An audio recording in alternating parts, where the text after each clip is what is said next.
आपके हम नाम होकर या अली मुर्तज़ा, आपके हम नाम होकर या अली मुर्तज़ा। नहीं मुमकिन के आसी हस्र में बख्शा न जा, नहीं मुमकिन के आसी हस्र में बख्शा न जा। आपका माता बनकर या अली मुर्तज़ा, आपका माता बनकर या अली मुर्तज़ा।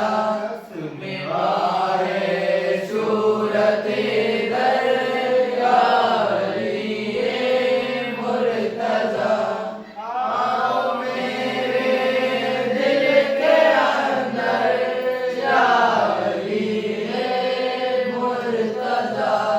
ऐसे हुसैन इब्ने अली जलवा दिखा दे, ऐसे हुसैन इब्ने अली जलवा दिखा दे। हसनैन के गम में कौनैन भुला दे, हसनैन के गम में कौनैन भुला दे। वालाए रूपे अली जज्बा दिखा दे, वालाए रूपे अली जज्बा दिखा दे। चलो मुझे मैदाने शहादत का बना दे, चलो मुझे मैदाने शहादत का बना दे। जिंदानी शाम में जहाँ बीबी का है मज़ार, रातों को धीमी धीमी सी आती है एक पुकार। कानों से मेरे खून, कानों से मेरे खून अभी टपकता है। अम्मा बार बार, अम्मा बार बार गला मेरा दुखता है। अम्मा बार बार, अम्मा बार बार गला मेरा दुखता है। अम्मा बार बार उठती है जब भी आप, उठती है जब भी आप, मेरा सांस रुकता है। अम्मा बार बार, अम्मा बार बार गला मेरा दुखता है। अम्मा बार बार, अम्मा बार बार गला मेरा दुखता है। अम्मा बार बार सोई नहीं गुस्सा में करीबा के बाद में, अब क्या जीऊंगी शाम के जिंदा के बाद में। बेआस अब हुई हूँ सहेली के बाद में, साया अजल का अम्मा मेरे साथ चलता है। अम्मा बार बार, अम्मा बार बार गला मेरा दुखता है।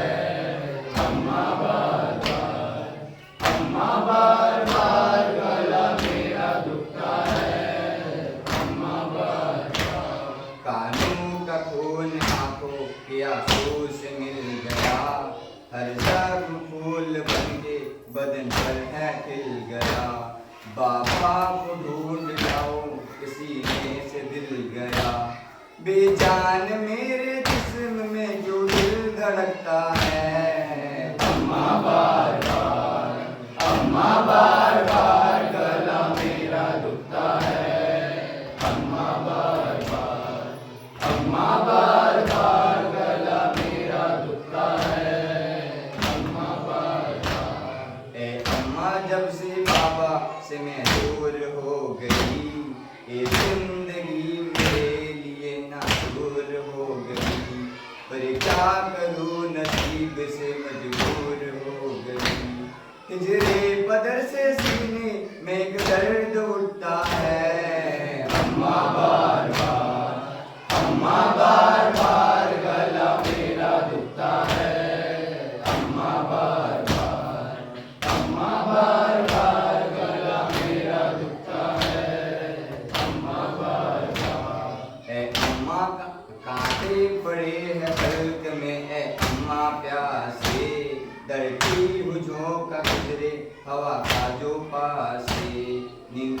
गई है आंखों से खौफों के हासे।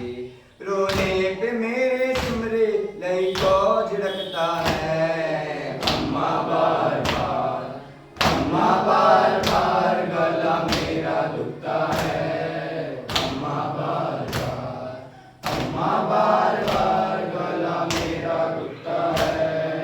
अम्मा बार बार। असगर के बाद पानी पीऊं मैं नहीं नहीं, अम्मों के बाद जिंदा रहूं मैं नहीं नहीं, फरियाद कुछ सही से करूं मैं नहीं नहीं। पानी पे मेरे असगर का चेहरा झलकता है। अम्मा बार बार, अम्मा बार बार गला मेरा दुखता है। अम्मा बार बार, अम्मा बार बार गला मेरा दुखता है। अम्मा बार बार। लगता है कैद जहाँ से रिहाई करीब है। ए अम्मा जानो तुझसे रिहाई करीब है। अब मौत मुझको कब्र के लाही करीब है। दामन तो जल चुका है, मेरा दिल सुलगता है। अम्मा बार बार, अम्मा बार बार गला मेरा दुखता है। अम्मा बार बार, अम्मा बार बार गला मेरा दुखता है। अम्मा बार बार। कौनैन में एक ऐसा है क्या कानून पूछिए, मरने के बाद मुझको रिहाई नहीं मिले। एक ऐसा कैद है कि लहदली यही बने।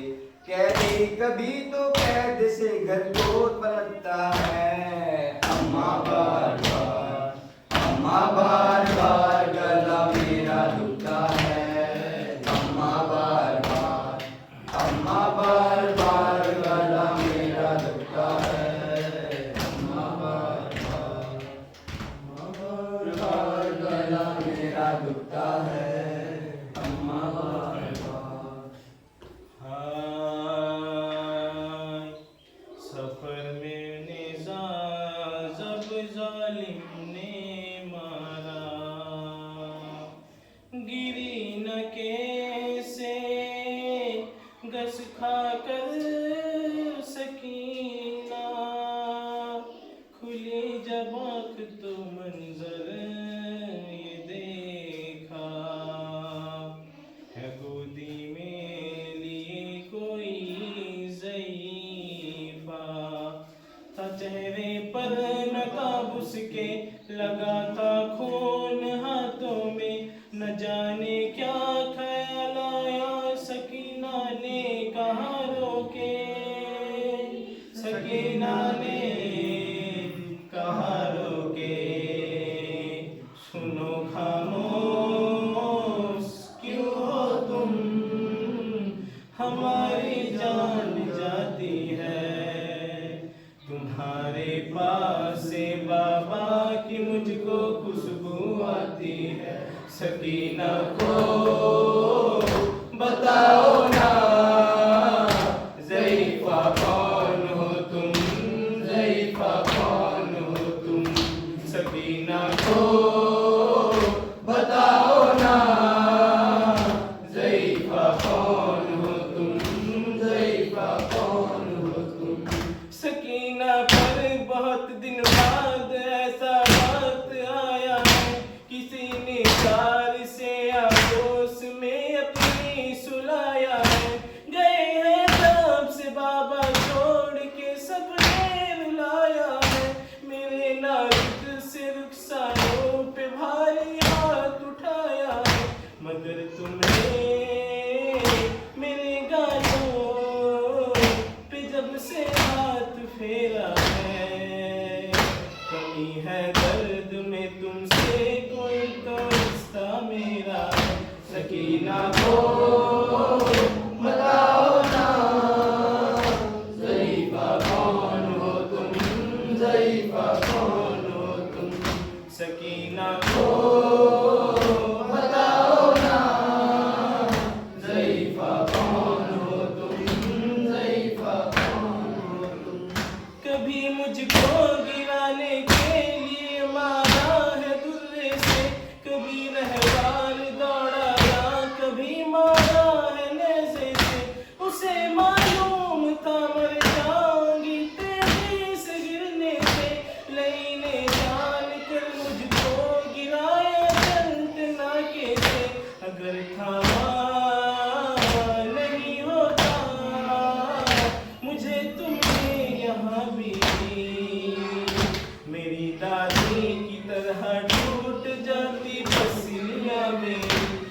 सकीना को बताओ ना, ज़ईफ़ा कौन हो तुम, ज़ईफ़ा कौन हो तुम, सकीना को बताओ ना, ज़ईफ़ा कौन हो तुम, ज़ईफ़ा कौन हो तुम।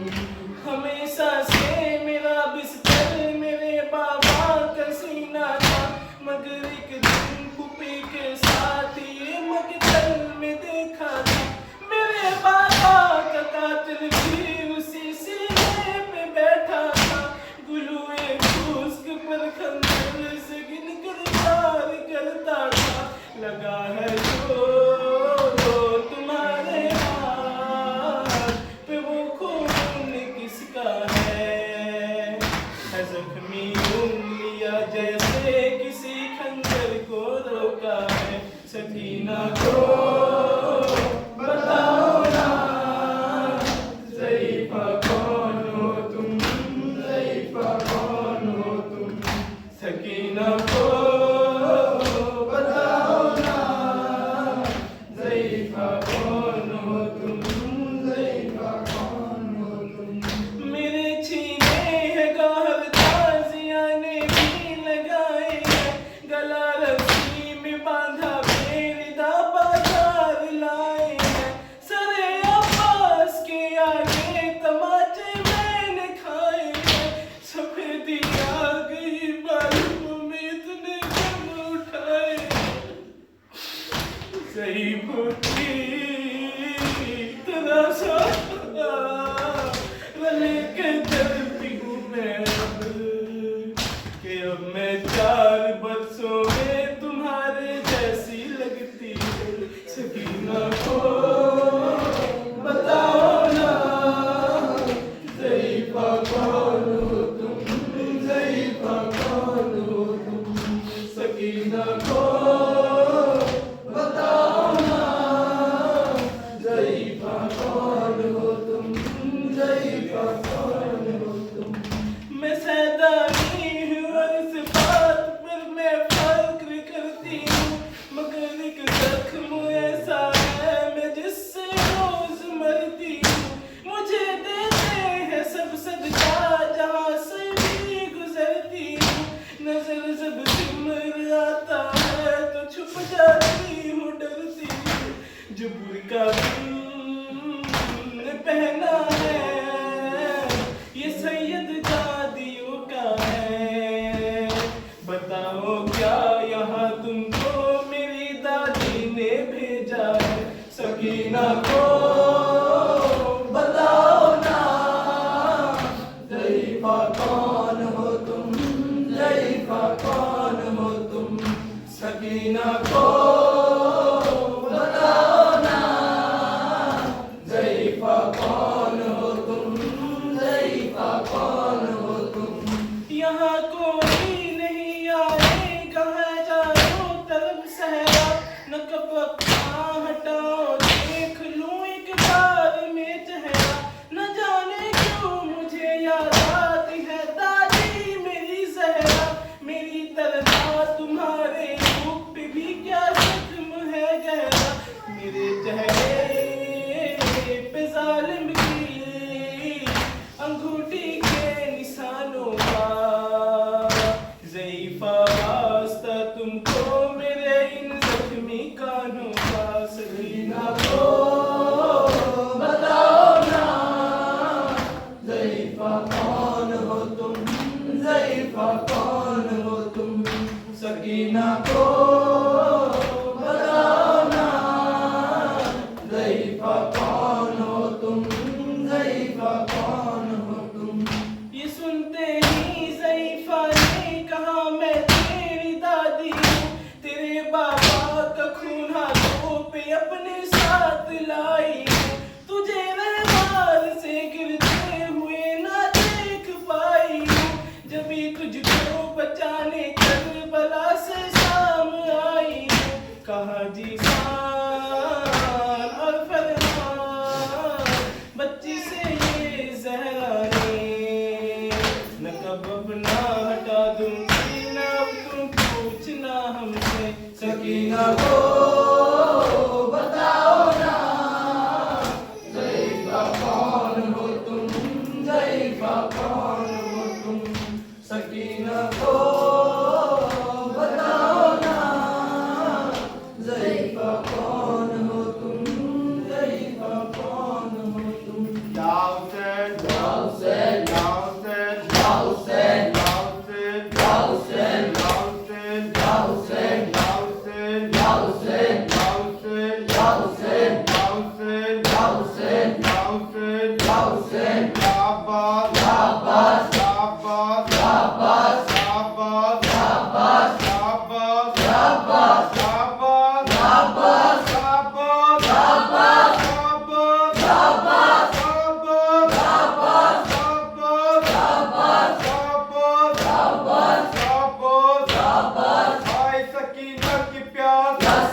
पढ़ा करती है ये रो कर नौहा। बाबा बाबा बाबा बाबा। दरे जिंदा पर कोई मासूमा पढ़ा करती है ये रो कर नौहा। बाबा बाबा बाबा बाबा। बहुत डर मुझको यहाँ लगता है, बहुत तन्हा हूँ चले आओ ना। बाबा बाबा बाबा। खुदा की देख लो बाबा मेरी हालत, नहीं पहचान पाओगे मेरी सूरत। खुदा के देख लो बाबा मेरी हालत, नहीं पहचान पाओगे मेरी सूरत। साए बचपन में मसाइब इतना ज़ईफ़ा दिखने लगी ये दुखिया। बाबा बाबा बाबा बाबा बाबा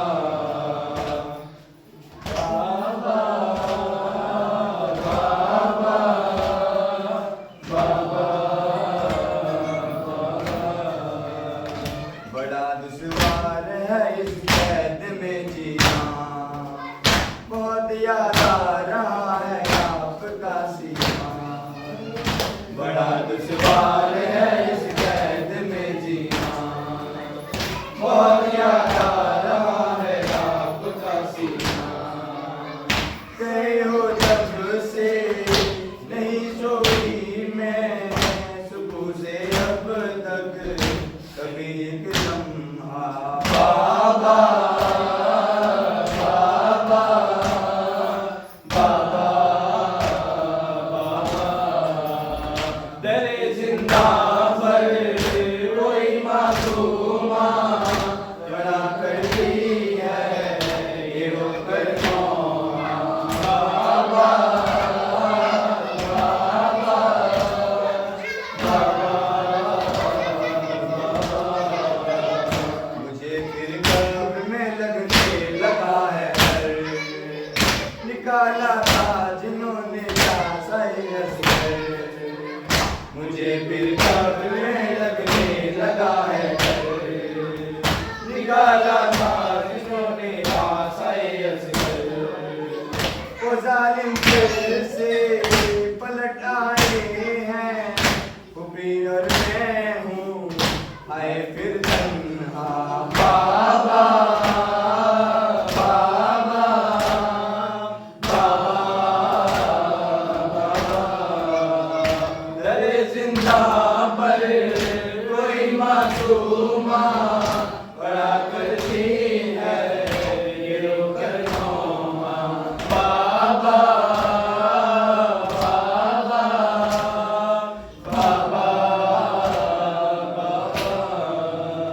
मैं रो लेके कब तक शीश किया बाबा, बहुत दुख दी है मेरी फसलियाँ बाबा। मैं रो लेके कब तक शीश किया बाबा, बहुत दुख दी है मेरी फसलियाँ बाबा। सकीना इस दम है हालत में फकत समझेगी ये दादी ज़हरा। बाबा बाबा बाबा बाबा। दरे जिंदा पर कोई मासूमा पढ़ा करती है ये रो कर नौहा। बाबा बाबा बाबा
तन्हा। बाबा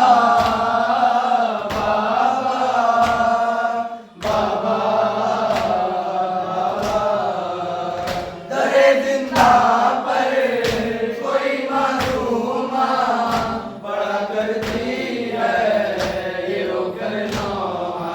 बाबा बाबा बाबा नदी उस वक्त खुद जिंदान रोता है, सकीना से जिस घड़ी जिस घड़ी पर दिल ये रोना। मुझे लगता है कि अब घुट घुट कर निकल जाएगा यहाँ दम मेरा। बाबा बाबा बाबा जिंदा पर कोई मासूमा पड़ा करती है ये रोकर नौहा। दरे जिंदा पर कोई मासूमा पड़ा करती है ये रोकर नौहा। बाबा बाबा बाबा बाबा लगे हैं जख्म जितने सब दिखाऊंगी, जब आओगे तो मैं सब कुछ बताऊंगी। लगे हैं जख्म जितने सब दिखाऊंगी, जब आओगे तो मैं सब कुछ बताऊंगी। बहुत मारा है बहुत तड़पाया मुझे लोगों ने समझ कर तन्हा। बाबा बाबा बाबा डरे जिंदा पर कोई मासूमा पड़ा करती है ये रोकर नौहा। बाबा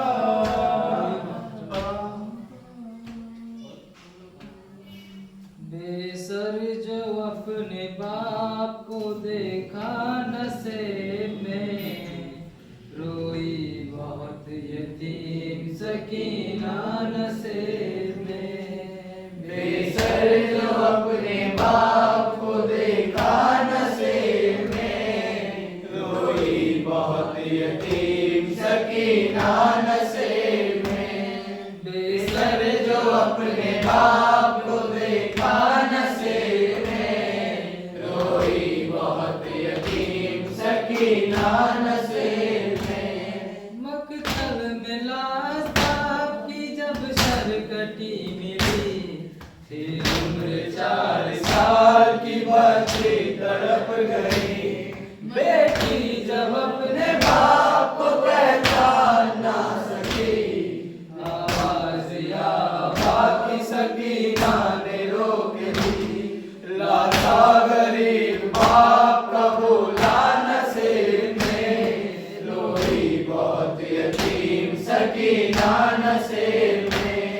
बेसर जो अपने बाप को देखा नशे में, रोई बहुत यतीम सकीना नशे में। लिखा है रामियों ने ओ अंदर बड़ा जी, जंगल वो काली रात वो गुर्बत वो गम नशी। आवाज सुन के बाप की पहुंची है जब कभी, हालत बेदर की देख के रोई बहुत गई। बेटी के साथ बाप भी रोया नशे में, रोई बहुत यतीम सकीना नशे में। बेसर जो अपने बाप को देखा नशे में, रोई बहुत यतीम सकीना नशे में। आगे बढ़ी हुसैन की मजलूम गंजरा, तीरों से जिस्म बाप का देखा भरा हुआ। घबरा के तीर जिस्म से करने लगी जुदा, कम सिन थी कोई तीर ना उसे निकल कल सदा। पाया न जब हुसैन का सीना नशे में, रोई बहुत यतीम सकीना नशे में। बेसर जो अपने बाप को देखा नशे में, रोई बहुत यतीम सकीना नशे में। खाली न पाए जिस्म पे तीरों से कोई जान, करने लगी तवाफ वो बाबा की लाशा। मायूस हो के पाई थी बहती वो गम जदा, रुखसार अपने बाप के तलवों पे रख दिया। लेकर बिदर के पाँव का बोझा नशे में, रोई बहुत यतीम सकीना नशे में। बेसर जो अपने बाप को देखा नशे में, रोई बहुत यतीम सकीना नशे में। अपने पितर की लाश पे ले के शीश किया, वो अपने दर्द बाप से करने लगी बयां। रुख पर बनी थी साफ जो जालिम की उंगलियां, पति ने जब दिखाए तमाचों के वो निशान।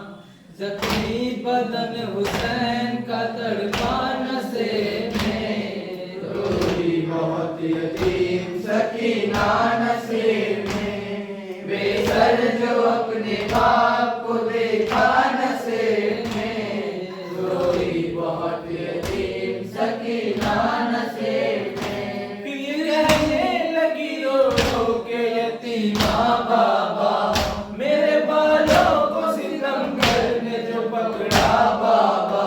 मारा जालिम ने मुझे ऐसा तमाचा बाबा, छा गए मेरी निगाहों में अंधेरा बाबा। कहती थी मैं यतीम हूँ मुझ पर नवार कर, की मिन्नते बहुत की जरा इंतजार कर। मैं दे रही थी सिमर को बूंदे उतार कर, सीने हैं बेरहम ने मगर मुझको मार कर। ये दर्द जो पितर को सुनाया नशे में, रोई बहुत यतीम सकीना नशे में। बेसर जो अपने बाप को देखा नशे में, रोई बहुत यतीम सकीना नशे में। जो हाथ सर पे रोज फिराते थे साहिबी, उस हाथ के करीब जो आई वो नाज़िम। अपने पितर के हाथ पे जिस दम रखी जबी, उस दम न थी यतीम के पैरों तले जमीन। बिन उंगलियों का हाथ जो चूमा नशे में, रोई बहुत यतीम सकीना नशे में।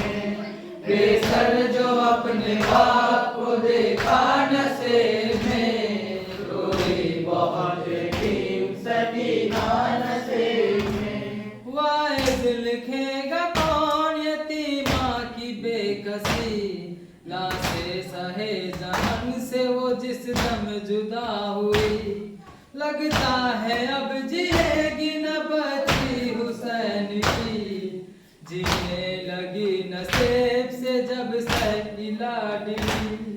बाबा को अपने छोड़ के तन्हा नशे में, रोई बहुत यतीम सकीना नशे में। बेसर जो अपने बाप को देखा नशे में, रोई बहुत यतीम सकीना नशे में।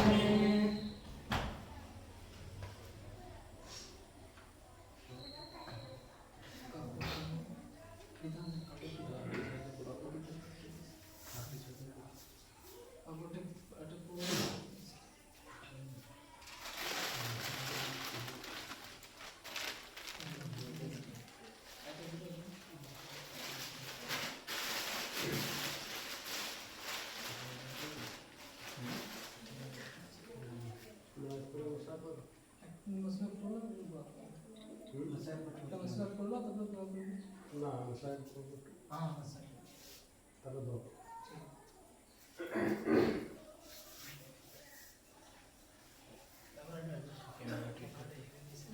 बर मोहम्मद वाले मोहम्मद बुलंद सलवात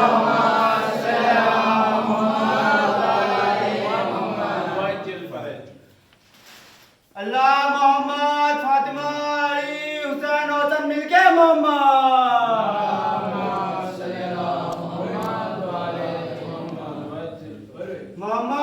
वाले मोहम्मद बुलंद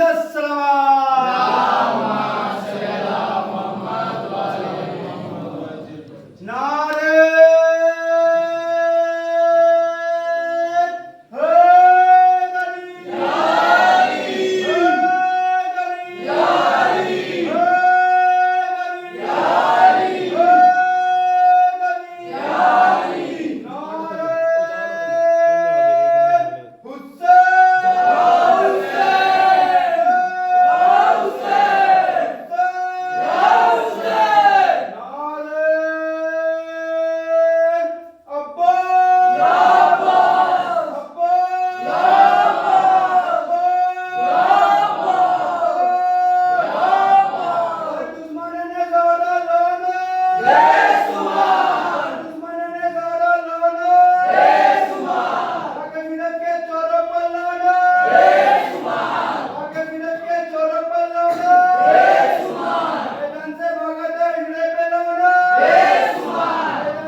वालेकुम अस्सलाम रहमतुल्लाहि व बरकातुहू। আল্লাহ পাক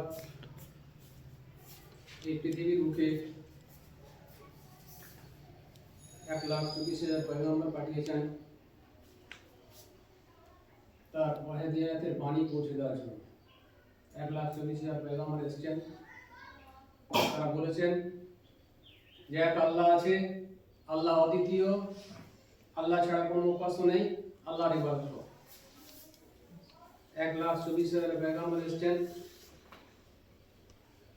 তারপরে হুজুর আকরাম সাল্লাল্লাহু তাআলা আলাইহি সাল্লাম এসেছেন, আখেরি নবী। ওনাকে আখেরি নবী বলা হয়, কিন্তু উনি হচ্ছেন আউয়ালে নাম মুহাম্মদ ও আখেরি নাম মুহাম্মদ। সমস্ত কিছু সৃষ্টির আগে উনি সৃষ্টি হয়েছেন এবং ওনার নূর থেকে সমস্ত কিছু সৃষ্টি হয়েছে। হুজুর আকরাম সাল্লাল্লাহু তাআলা আলাইহি সাল্লাম যখন আসলেন, এখানে দাওয়াত দিনের অন্যরকম হয়েছে। এখানে হুজুর আকরাম সাল্লাল্লাহু তাআলা আলাইহি সাল্লাম দাওয়াত দিয়েছেন, বলেছেন যে তোমরা পড়ো কালমা লা ইলাহা ইল্লাল্লাহ। আবার বলছেন যে মুহাম্মদ রাসূলুল্লাহ, আমি তোমাদের জন্য রাসূল হয়ে এসেছি, তোমাদের জন্য মাহবুব হয়ে এসেছি, তোমাদের জন্য নবী হয়ে এসেছি। আর দিনের দাওয়াত কমপ্লিট হয়ে যাওয়ার পরে শেষ দাওয়াত যে ছিল গদিরে খুমে, আমি একদম শেষ দিকে চলে যাচ্ছি। গদিরে খুমের দাওয়াতটা সব থেকে মূল্যবান দাওয়াত ছিল, কারণ কোনো জিনিসের একটা গান্ডারিকে আঁককে অনেক বড় দেখা যায়, যখন তাকে নিচড়ে নিচড়ে যখন তার রস বের করে নেওয়া হয়, যে রসটা যেটা বেরোয় সেটা হচ্ছে আসল, বাকি যেটা থাকে সেটা তার শরীরের অন্যান্য অঙ্গ সেটা কাজে লাগে না, সেটা অন্য কোনো কাজে লাগে। খাবার জন্য যেটা লাগে সেটা হচ্ছে এক গ্লাস শুধু যে জুস বেরোয় সেটা। তো দিনের যে पैगाम হুজুর আকরাম সাল্লাল্লাহু তাআলা আলাইহি সাল্লাম দিনের पैगाम নিয়ে এসেছিলেন, দিনের पैगाम পৌঁছালেন। হুজুর আকরাম সাল্লাল্লাহু তাআলা আলাইহি সাল্লামের একটা দাওয়াতের পরে বললেন আল্লাহ পাক যে এই দিনটা তুমি মুকম্মল করে নিলে। সেটা কি ছিল না, হুজুর আকরাম সাল্লাল্লাহু তাআলা আলাইহি সাল্লাম যখন গদিরে খুমে মওলায়ে কায়নাতের জন্য বললেন যে আমি যার যার মওলা, তোমরা যারা যারা আমাকে মওলা মনে করো আজকে থেকে তোমাদের জন্য তার তার মওলা, মৌলবীদের জন্য না, যে যে মৌলবী মানে না তাদের জন্য না, যার যার যার যার আমি মওলা, আমাকে যারা যারা মন থেকে মানো তাদের জন্য মওলা আলী আজ থেকে তোমাদের কাছে মওলা আছে, রাখা আছে। তো গদিরে খুমের এই দাওয়াত এর আগে কোন নবী এসেছিলেন তারা বলেননি যে আমার পরে আমার ভাই আছে, আমার ছেলে আছে। হযরতে ঈসা আলাইহিস সালাম, হযরতে মুসা আলাইহিস সালাম বলেছিলেন হযরতে হারুন আলাইহিস সালামের জন্য, কারণ উনি চেয়েছিলেন যে আমার ঠোঁটটা জড়িয়ে যায়, আমি ঠিকমতো কেরাত করতে পারি না, আমি ঠিকমতো তোমার বিল করতে পারি না মওলা, আর আমি দিনের যে पैगाम লোকের কাছে পাঠাতে পারি না ঠিকমতো, বা আমার ঠিক সহযোগী পাচ্ছি না, একজন সহযোগী আমাকে পাঠান। তো হযরতে হারুনকে ওনার ভাইকে পাঠিয়েছিলেন নবী করে। তো উনি তখন হযরতে হারুনকে ওসি করেছিলেন যে আমার ওসি হযরতে হারুন আছে।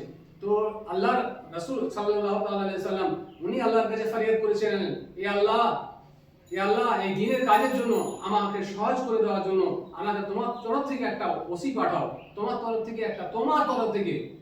ইমাম হযরতে হারুন আলাইহিস সালামকে চেয়েছিলেন মুসা আলাইহিস সালাম আমাকে একটা সহযোগী পাঠাও, এখানে চাওয়া মাগার যে পার্থক্য আছে, উনি বলছেন তোমার দিক থেকে পাঠাও।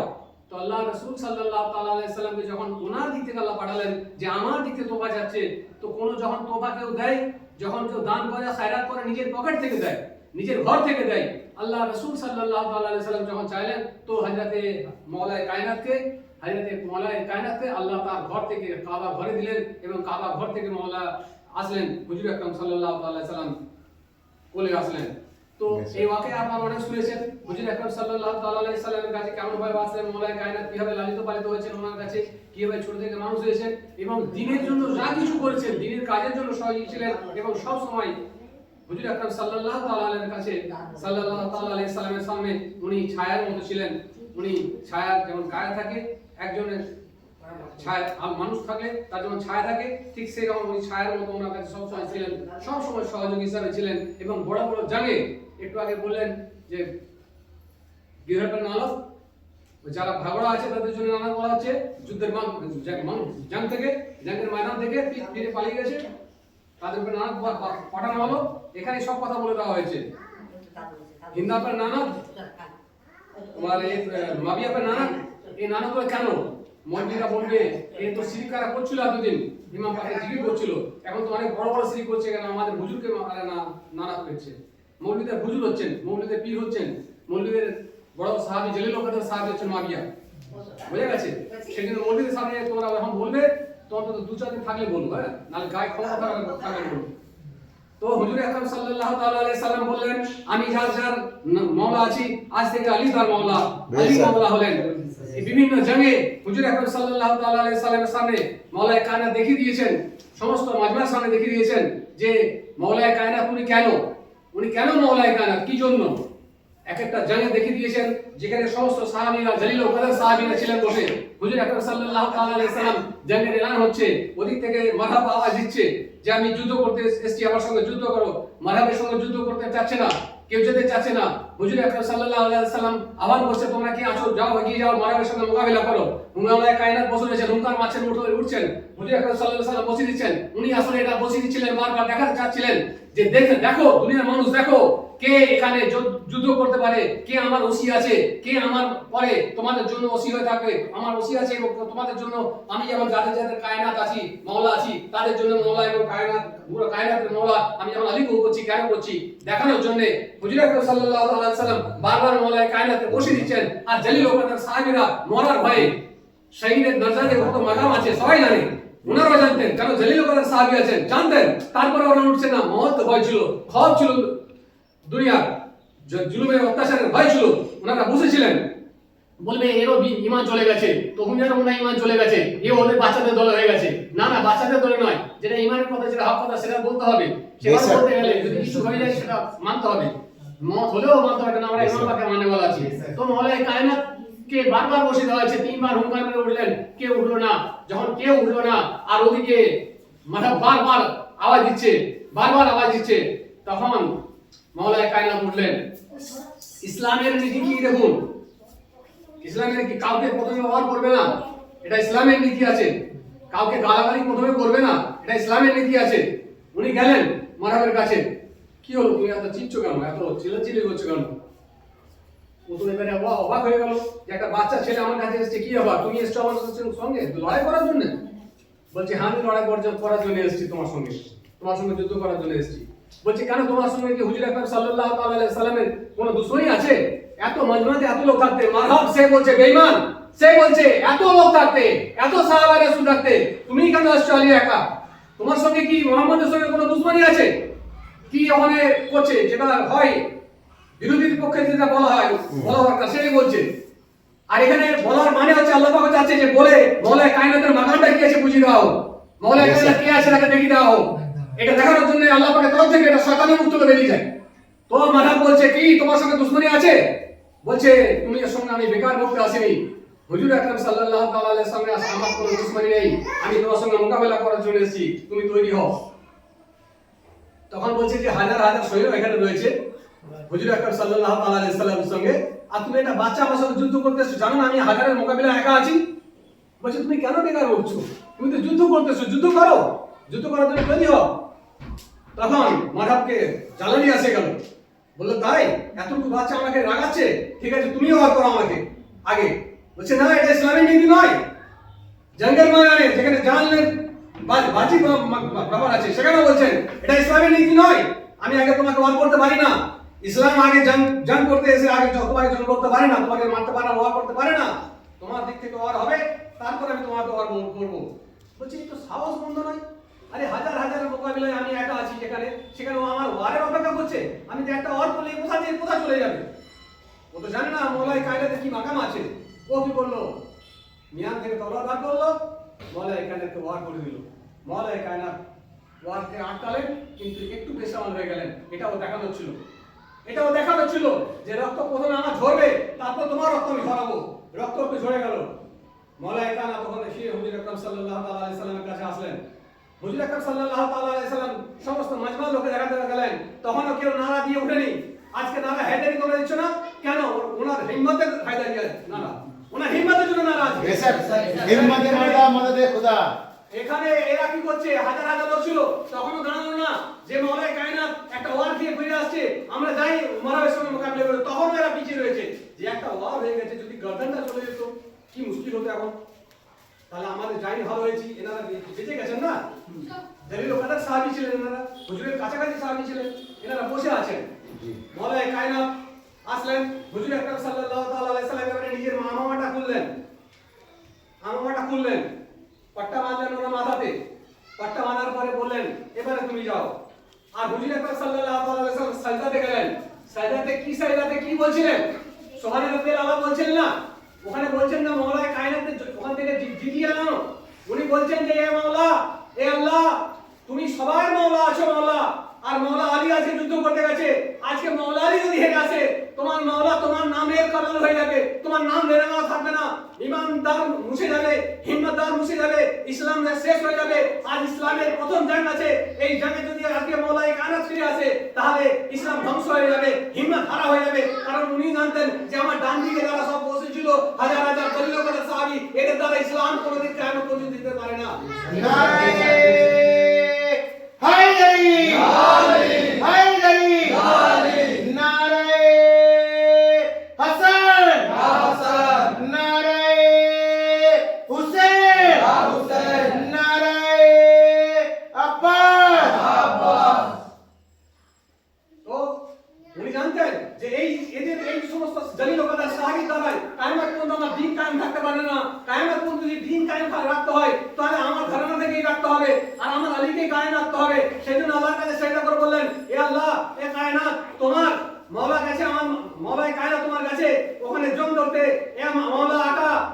সবথেকে বড় আছো, তোমার নামকে যদি লিপিবদ্ধ করতে হয়, তোমার নামে যদি জিকির কায়েমাত করতে রাখতে হয়, তাহলে আমার আলীকে আজকে জয় করে দাও, জয় করে দেখিয়ে দাও যে ইসলাম কিভাবে জিন্দা হচ্ছে, ইসলাম কিভাবে বেঁচে থাকে। তখন মওলায়ে কায়নাত ওখানে গেলেন, যাওয়ার পরে মওলায়ে কায়নাত গিয়ে তলোয়ার চালিয়ে দিয়েছেন। 1000 2000 যা ছিলেন হুজুরের কাছে আমার মাত্র তারা দেখলেন যে না তলোয়ার চালিয়েছেন, কিন্তু তলোয়ারটা যে মারাবের শরীরের থেকে চলে গেছে, ধোঁয়া হয়ে গেছে মারাব, সেটা উনি বুঝতে পারেননি, কেউ বুঝতে পারেনি, এবং বিরোধী পক্ষ তারাও বুঝতে পারেনি, এবং মারাবও এক ওরাও বুঝতে পারেনি যে আমার শরীরটা দুভাগ হয়ে গেছে। যখন মারাব দুভাগ হয়ে গেছে তখন মারাব দেখছে যে কি ব্যাপার, কি হলো। তারপরে উনি ঘোড়া নিয়ম হচ্ছে যখন জঙ্গের ময়দানে যখন যায় কাউকে নিয়ে সাওয়ারি, যখন দেখে যে তার সাওয়ারি যখন হেরে যায় তখন সে খায়মার দিকে উতরে যায়, সে তার নিজের জায়গা থেকে বেরিয়ে যায় যেখান থেকে সে যুদ্ধ করতে ছিল, সেই দিকে মুখ করার জন্য যখন ঘোড়া বিচ্ছুত আরম্ভ করলো, সঙ্গে সঙ্গে মারাবের একটা অংশ নিচের দিকে পড়ে গেল একদিকে, আর একটা অংশ একদিকে পড়ে গেল। তখন নারায়ে তাকবীর আল্লাহু আকবার বলে সাহাবায়ে রাসূলুল্লাহ জালিল কারাম সাহাবীরা নারায়ে তাকবীর আল্লাহু আকবার বলেছিলেন। এই নারায়ে তাকবীর আল্লাহু আকবারটা এই আল্লাহর নারা ছিল না, এটাও ছিল সেই সময় মওলায়ে কায়নাতের নারা ছিল। কারণ কেউ না কেউ বলেছে নারায়ে হায়দারি, কেউ না কেউ তখন বলেছে, তখন আল্লাহু আকবার বলার সময় পায়নি, কারণ মওলায়ে কায়নাত তখন সামনাসামনি ছিলেন, জং করে আসছেন। কোন না কোন সাহাবী নিশ্চয় বলে দিয়েছেন নারায়ে হায়দারি, এটা হচ্ছে সেখানকার জায়েদ নারা। এই নারাটা আমার এই রেনুমার থেকে তৈরি হয়নি। কিছু লোক বলেন রেনুমার का आदमी लोग शिया हो गया है, এটা 1400 বছর আগে না এটা शिया हो गया है नहीं, ये सियाही नहीं है। नमाज हमको जन्नत में नहीं ले जा सकता है सिवाय मोहब्बत अहले बैत। अगर मोहब्बत अहले बैत रहेगा तो नमाज हमको जन्नत में ले जाएगा, मोहब्बत अहले बैत रहेगा तो तिलावत नमाज जन्नत में ले जाएगा, मोहब्बत अहले बैत रहेगा तो हमको जन्नत कब्र में आसान होगा, जन्नत में आसान होगा, पुलसिरात का जो मीजान होगा मीजान में आसान होगा, और पुलसिरात को पार करना आसान होगा। मोहब्बत अहले बैत नमाज के साथ साथ कुरान तिलावत के साथ साथ ये होना जरूरी है। अभी मसाइल पढ़ना है हमको, मसाइल पढ़ते এসেছি আমি মুফতিসার সময়। আজকে আপনারা সবাই জানেন, সমস্ত বাচ্চারা আছো, এই পয়গাম নিয়ে তোমরা এসেছো আজকে যে হযরত সাকিনা সালামুল্লাহ আজকে শাহাদাত পাক হয়ে গেছে, সেই নিয়ে তোমরা এখানে বসেছো। একটা জিনিস, আমরা কার শাহাদাত পাক করছি, কেন করছি, এটা আমাদের চরিত্রের মধ্যে কিভাবে ফুটে তোলা উচিত সেটা জানতে হবে। হযরত সাকিনা সালামুল্লাহ আলাইহা 4 বছরের সাকিনা ছিলেন, উনি কোনো কলেজে মাদ্রাসায় পড়তে পারার সুযোগ পায়নি, কিন্তু উনি ওনার ওই 4 বছর বয়সে যে গুণ যে শিক্ষা আমাদেরকে দিয়ে গেছেন সেটা আমরা কিয়ামত পর্যন্ত আমরা পালন করতে পারবো না, সেটা সেই শিক্ষা আমরা পালন করতে পারবো না। হুজুর আকরাম সাল্লাল্লাহু আলাইহি ওয়াসাল্লামের নওয়াজ ইমাম হোসেন একদিন সাকিনা সালামুল্লাহ আলাইহা বলছেন যে बेटी जब कोई चीज तुम्हारे हाथ में आता है तो सामने बच्चा को देके खाना, कोई बच्चा को देके खाना, बच्चा जब रहता है तो उसको देके खाना।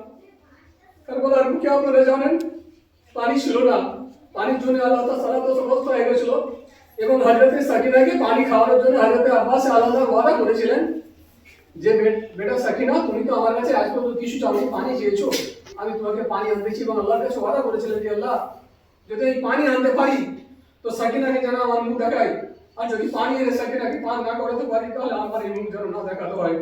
এই কথা উনি বলে গেছিলেন।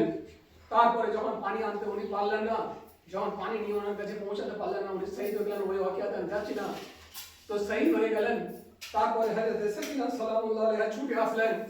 কেন ছুটে আসলেন, কি শিক্ষা দিয়েছিলেন যে আমাকে পানি খাওয়ানোর জন্য চাচা চলে গেছেন, উনি বেকার হয়ে গেছেন, উনি পড়ে গেছেন, ওনাকে মদদ করার দরকার, উনি তো মদদ করতে পারবেন না, তারপরে মদদের জন্য 4 বছরের বাচ্চা ছুটে গেছেন। কিন্তু হযরত আব্বাস আলান্দার ওয়াদা ছিল যদি পানি না খাওয়াতে পারি মুখ দেখাবো না।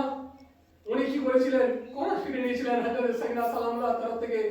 হযরত সাকিনা বললেন যে চাচা যান, আপনার কাছে তো আমি একটা পানি চেয়েছিলাম, আর তো কিছু চাইনি, আপনি এত আরমান এত দুঃখ আপনি আমাদের থেকে মুখ ফিরিয়ে দিয়েছেন, এখান থেকে একটা শিক্ষা দিয়েছেন। আর যখন জং হয়ে গেছিল, সমস্ত খায়মা যখন লুট হয়ে গেছে, সমস্ত খায়মা লুট হয়ে গেছে, তারপরও এরা পিপাসা এদেরকে পানি দেওয়া হয়নি। এই মতো অবস্থায় এই শহীদদের মধ্যে কেউ একজন বললো এবারে ওনাদেরকে পানি দেওয়া হোক, কারণ ওনারা বন্দী হয়ে গেছেন, ওনারা আমাদের আয়ত্তে চলে এসেছেন, আর ওনাদের কিছু করার ক্ষমতা নেই।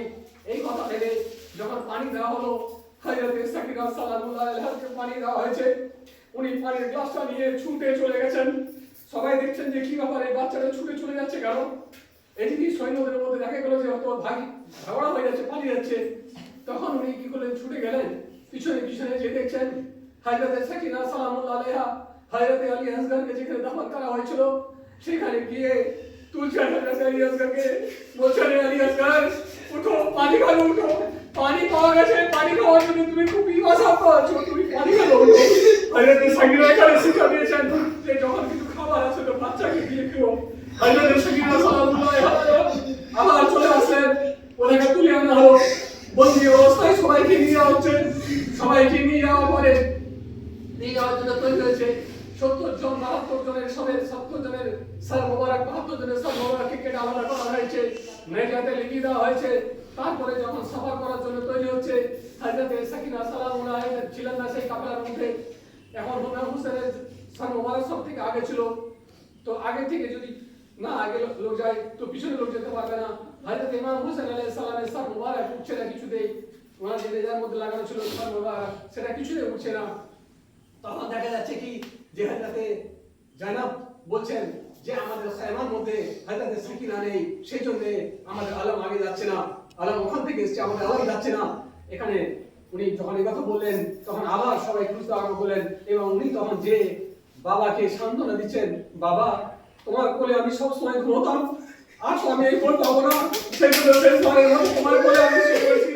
আব্বু হুজুর বলে ওনার সিনার মধ্যে উনি কি করলেন, শুয়ে আছেন।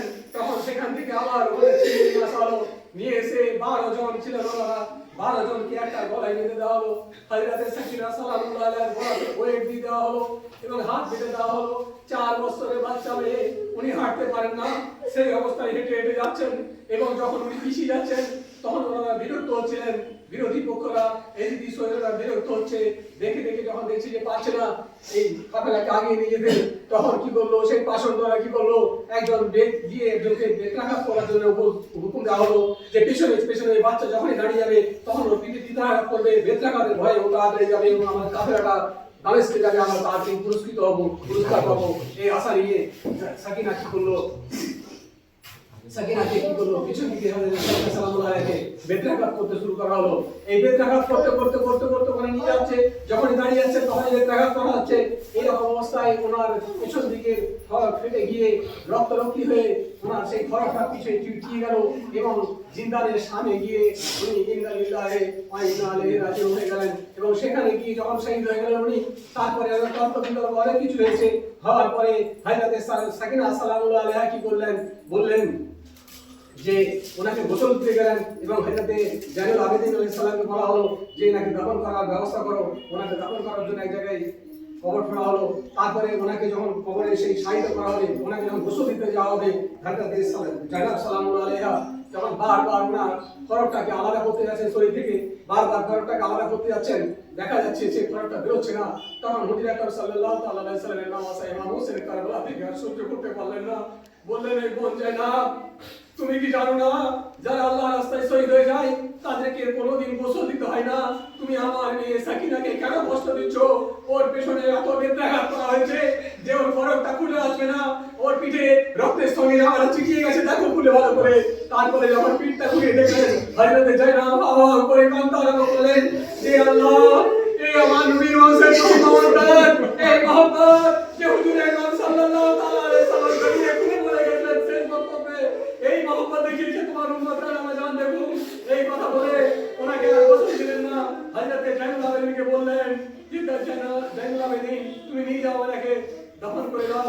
তারপরে উনি দফন করতে গেলেন, যখন দফন করতে গেলেন হযরতে সাজ্জাদ কাঁদছেন, বলছেন যে আবু হুজুর আজকে সাকিনা সর্বপ্রথম ধরতিতে ঘুমাবে যেখানে আমার আব্বা হুজুরের সিনা নেই, যেখানে আব্বা হুজুরের বাড়ি নেই, যেখানে আব্বা হুজুরের চোখ নেই। তখন উনি সুমাতে যাচ্ছেন, এবার ইমাম হোসেন আলাইহিস সালাম এসে দেখছেন সেই সিনা মুবারক পুরো কবরের মধ্যে আছে। এবার হযরতে সাকিনা সালামুল্লাহ কেটে রেখে দিয়ে তাড়াতাড়ি করে মাটি ঢেকে দিয়ে এবার হযরতে জাইনুল আবেদিন ওখান থেকে চলে আসলেন।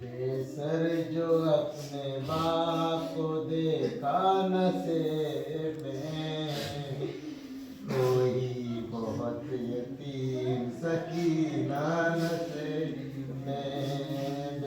सर जो अपने बाप को देखा न सेब में, रोई बहुत यतीम सकीना नसीब में। मकतल में लाश बाप की जब सरकती मिली थी, उम्र 4 साल की बढ़ती तड़प गई।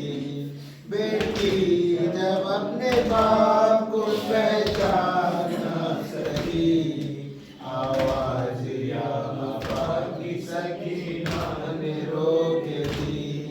लाशा गई बाप का बोझा नसेब में, रोई बहुत यतीम सकीना नसेब में। बेसर जो अपने बाप को देखा नसेब में, रोई बहुत यतीम सकीना नसेब में। लिखा है रावियों ने वो मंजर बड़ा अजीब, जंगलों का लिहाज वो गुर्बत वो गम नसीब। आवाज सुन के बाप के पहुँचे है जब कभी, हालत बिदर के देख के रोके बहुत गरीब। बेटी के साथ बाप भी रोया नसेब में, रोई बहुत यतीम सकीना नसेब में। बेसर जो अपने बाप को देखा नसेब में, रोई बहुत यतीम सकीना नसेब में। आगे बढ़ी हुसैन की मजलूम गमज़दा, तीरों से जिस्म बाप को देखा बरा हुआ। घबरा के तीर जिस्म से करने लगी जुदा, कब सीने की कोई तीर उससे निकल सका। पाया न जब हुसैन का सीना नसेब में, रोई बहुत यतीम सकीना नसेब में। बेसर जो अपने बाप को देखा नसेब में, रोई बहुत यतीम सकीना नसेब में। खाली न पाए जिस्म से तीरों से बोईदा, करने लगी तवाफ़ो बाबा की लाश का। मायूस हो के पाई थी वो गमज़दा, रुखसार अपने बाप के तलवों पे रख दिया। लेकर घर के पाँव का बोझा नसेब में, रोई बहुत यतीम सकीना नसेब में। बेसर जो अपने बाप को देखा नसेब में, रोई बहुत यतीम सकीना नसेब में। अपने पितर की लाश पे लेके सिसकिया, हो अपने दरबार से करके लगी। रुखसार मानी हो सब जुल्म की उंगलियां, बच्ची ने जब दिखाए तमाचों की वो निशान। जख्मी बदन हुसैन का दरपा नसेब में, रोई बहुत यतीम सकीना नसेब में। बेसर जो अपने बाप को देखा नसेब में, रोई बहुत यतीम सकीना नसेब में। कहती थी ये यतीम वो मुझ पर नवार कर, कीमत करते बहुत की तरह इंतजार कर। मैं दे रही हूँ सिमरे को बुंदे उतार कर, छीने है बेदहन मगर मुझको मार कर। ये दर्द जो दर को सुनाया नसेब में, रोई बहुत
कटी दिलों में 4 साल की बाची तड़प गई। बेटी जब अपने बाप को पहचान ना सकी, आवाज सकीना ने रोके दी।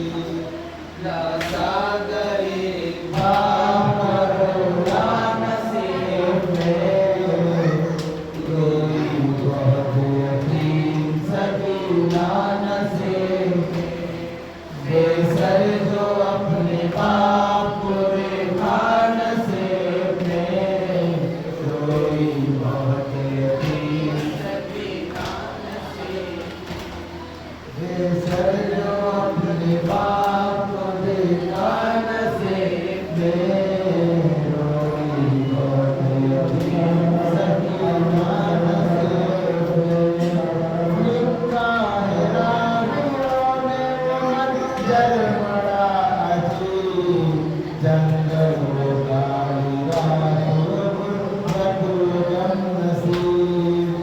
आवाज सुन के बाप के पहुंचे हैं जब करीब, हालत बिगड़ के देख के रोते बहुत गरीब।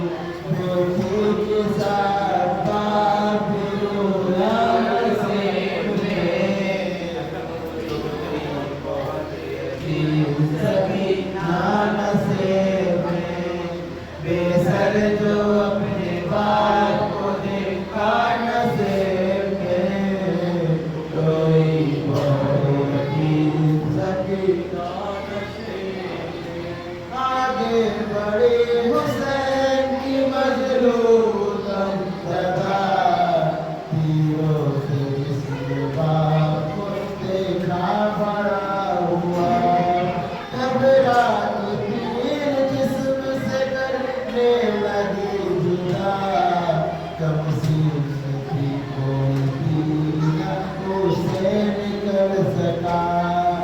पाया न जब हुसैन का सीना नसीब में, रोई बहुत यतीम सकीना नसीब में। बेसर जो अपने बाप को देखा नसीब में, रोई बहुत यतीम सकीना नसीब में। खाली न पाए जिस्म से तीरों से कोई जा, करने लगी तवाफ बाबा की लाश का। मायूस हो के पानी बैठी गम जरा, रुखसार अपने बाप के तलवों पे रख दिया। लेकर पितर के पाँव का बोसा नसीब में, रोई बहुत यतीम सकीना नसीब में। बेसर जो अपने बाप को देखा नसीब में, रोई बहुत यतीम सकीना नसीब में। अपने पितर के लाश पे ले के सिसकिया, वो अपने दर्द बाप से करने लगी बयान। रुखसार पर बनी थी सर जो जख्म की उंगलियां, बच्ची ने जब दिखाए तमाचे के वो निशान। जख्मी बदन हुसैन का तड़पा नसीब में, रोई बहुत यतीम सकीना नसीब में। बेसर जो अपने बाप को देखा नसीब में, रोई बहुत यतीम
हो